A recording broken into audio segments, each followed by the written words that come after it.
I mean, in the case of Jaggi, for example, the UN working group has said he has been arbitrarily detained.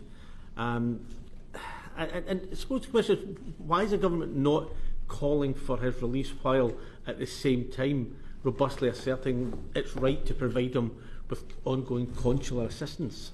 Well, we've looked at this case, and Philip's been dealing with it for longer than me, so he might want to speak to it. We've looked at this case and worked out that that is the right thing to do.